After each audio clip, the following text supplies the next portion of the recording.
So this is MLB Corner Page. It's our first video.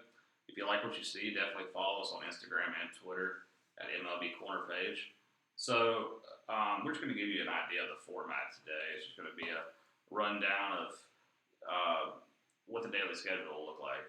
We'll come in, we'll talk about the general news for the day before, we'll talk about the scores, talk about how we feel about it. It's going to be very opinionated. After that, we'll give you an idea of our fantasy teams. We'll give you 4 guys to pick. We'll give you 4 teams to pick.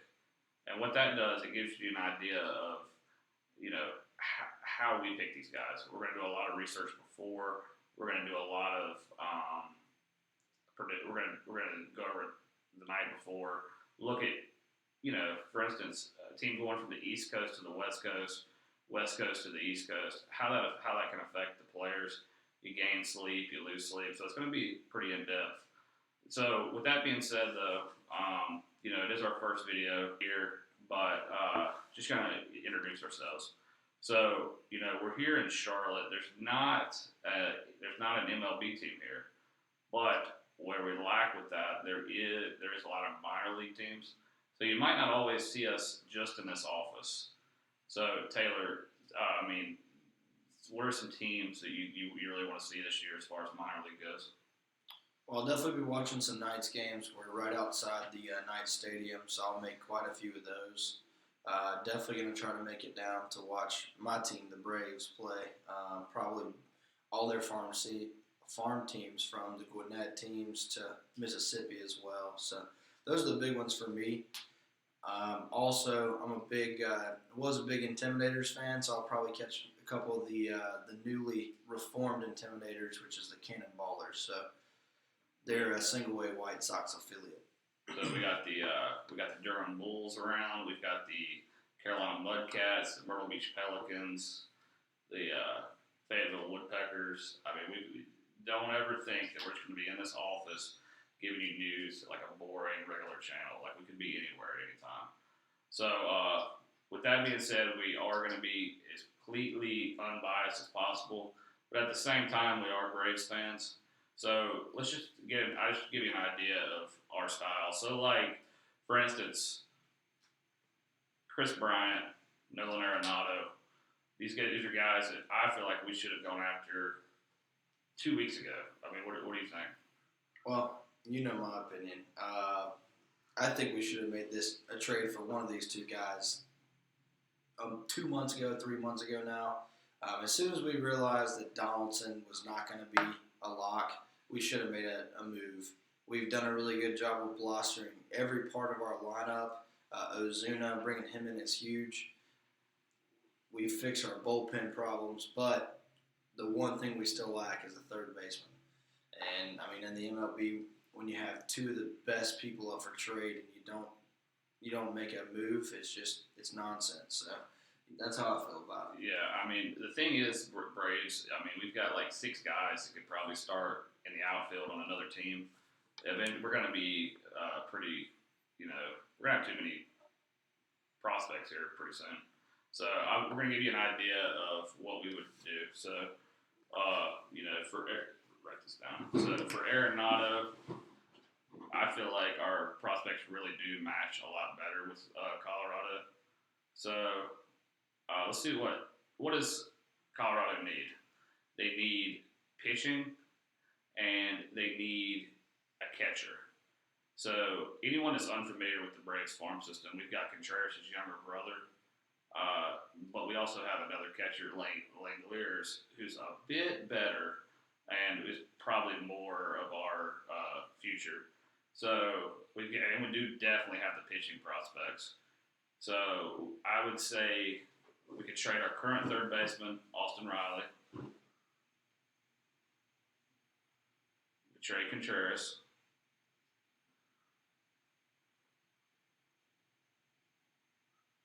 Trade Kyle Wright and Ian Anderson. There's your pitching prospects. And as far as one of those outfielders goes, Ender or Markakis, you can have your choice. So how do you feel? I mean, that's a pretty good trade for Arenado, considering we're gonna have to eat about $230 million in salary. Strategically, I mean, I'm all with that. I mean, one thing that I've said in the past is Colorado loves speedy outfielders.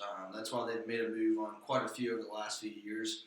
So I think for them personally, Ender's a better fit overall. He can come in. He's going to steal some bases as long as he stays healthy. I mean, he's a 260 hitter, but more importantly, he's had a few years to develop, but he's a leader, and that's what Colorado needs as they're rebuilding is someone that can come in, lead, play center field, but also just be a stronghold in that bat lineup, and they need that really bad right now. So personally, I think Ender is a better fit. Not that Markakis, isn't a good fit. I just feel like Markakis, we've seen his best days. Ender still could have some flashes here soon. Yeah, that's a good point. And then, as far as the Braves are concerned, you trade Riley, you're getting Arenado, you trade Contreras, we've still got a couple of catchers in the farm system, including Langoliers. We just drafted. I apologize. We just signed Darnod, so he's going to get some starting time. And then as far as Anderson and Wright, those are good pitching prospects, but I would still take Arenado every day. And the one thing about this trade, and a lot of people say that's a lot to give up for just one player, and I would agree. But when you look at Arenado and what he's done in the league over the last 5 years, I mean, he has been multiple-year All-Star. How many seasons? He's five straight years of 40 home runs and 7 straight Gold Gloves. I mean, that's nearly unheard of. Yeah, I would say he's already put himself into a position to be one of the better third basemen of all time. And on top of that, Colorado is not an easy place to get home runs by any means. Yeah, it's not. It's got bigger portions than people realize now. The Mile High effect, it does happen, but that dude rakes. Like, I've seen him hit off Kershaw in L.A. I've seen him knock him out of San Francisco. That's not an easy part. Like, this dude is totally legit and would be a great piece for us. If we had Arenado, that's the best 1 through 5 in baseball. Absolutely. Yeah. I'd argue best 1 through 6, depending on how you roll the dice on the lineup. Yeah. The other thing about Arenado is if we do, whoever goes and gets him isn't a win now type of mentality. Yeah. Colorado is, quite frankly, not going to compete this year. They're not going to probably compete for 2 to 3 years until they get a rotation going. And that's why this trade is key for them, because they can go get 2 young pieces that they can bring in, develop for a few more years, and compete over the next 3 to 5. But right now, they're just letting someone who's in the prime of his career continue to do really well, pay a lot of money, and not win ball games. And nowadays, it's pointless. Yeah, and that's why he's probably angry as well, because they haven't done much. So one more scenario would be the Kris Bryant trade. And I don't foresee us having to give up quite as much, just simply due to the fact that we're going to have to sign him. So it's not going to be a 1-year type of thing. He's going to have to play well for us, and then we're going to have to sign him to a big deal. Whereas Arenado, we know we're going to have to eat $230 million or so of that contract, but it's set in stone. It's not like an unknown type thing. Kris Bryant could come in next year, hit 35 home runs, and demand $35 million a year. So, and before we even move along, one thing I do want to say about that Arenado trade is he's got that clause in his contract that he can opt out after 2 more years. 2021. Yeah. So the Braves, whoever trades for him, be a little leery with that. But the biggest thing I would say is, if we're going to give up that many people, he's got to get rid of that clause. That's true. I give you that. It's got to be a full long-term solution for us. So as far as now, the thing with the Cubs, Kris Bryant and the Cubs is they're about to be in free agency hell. Let's be honest. Like Schwarber, Baez, these are great players. Contreras, Rizzo. I know I'm missing some here, but they are. We just saw Castellanos. Castellanos just signed with Cincinnati. So they need more prospects. So I think this is going to be more of a prospect solid trade. Like we're not going to have to give up guys. We're not going to have to give up guys that we know are already substantial. Like this is going to be all prospects.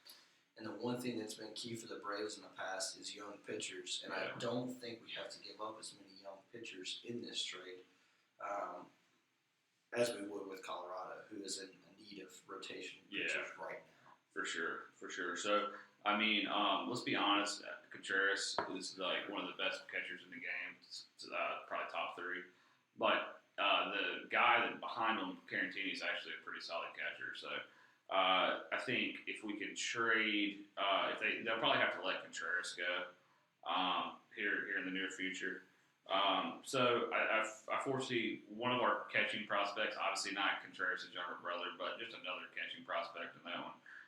And then as far as I would have to say probably Riley. We'd probably have to put Riley in there. And who's to say if we make a trade like this, Contreras, if he's not a part of it, we, like you said earlier, we do have Langeliers who is, I mean, we use a first-round pick on him. Yeah. We're betting on him hard. Yep. We've seen Contreras go a little stagnant in the minor leagues, so I wouldn't even bet against us making another trade outside of this to get him out and move Langeliers up a lot quicker as he progresses. So Riley for sure. Riley, and then like we said, it's going to be all prospects after here because that's what the Cubs are going to have more prospects come in to replace some of these guys getting ready to leave. So I would have to say probably Shoemake would probably have to be a guy. He's think Dansby Swanson 2.0 type player. Yeah.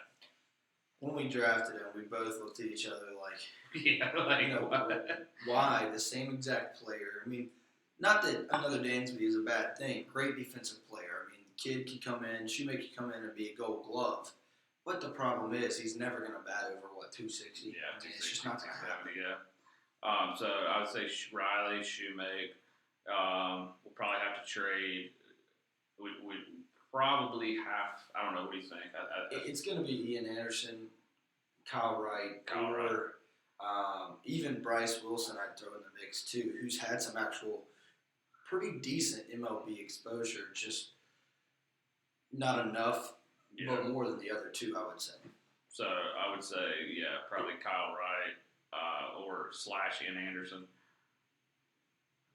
And then we'll probably have to get some draft picks. So I would have to say, just because the Cubs need those prospects, man.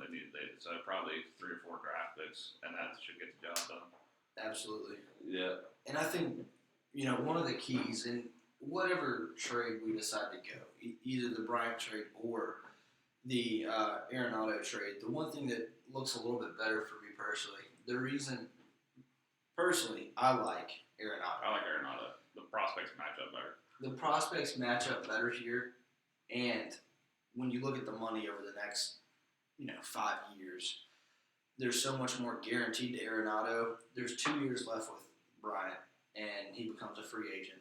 Yeah. And that gives us a lot more room to move around, go invest into Freddie Freeman, and keep him on that long-term deal. So there's just a lot more leniency with this trade, and I think it makes more sense. But I know you and I both would not be opposed to an Arenado trade. No, absolutely not. It's just, we're going to have to pay him. We're definitely going to have to pay him, but is he worth it? Yeah, 100%. So it is our first video. So tomorrow, baseball season hasn't even started yet. And like we were saying, this is going to be a lot more interesting channel as the season progresses. We're going to start what we would call better or worse. So we'll start off with we'll start off with the NL East tomorrow. We'll say, hey, has this team gotten better or has this team gotten worse? So, say for instance, unfortunately the Phillies got better. So we'll go through that. Did the Mets get better? Did the Braves get better? Did the Nationals get better? Better or worse? Stretch it out. Get some. Try to get some viewers over here. All right, guys. Well, we appreciate your time. Go Facebook and our Instagram. Like us on both and give us a couple more follows. We appreciate it. and we're out.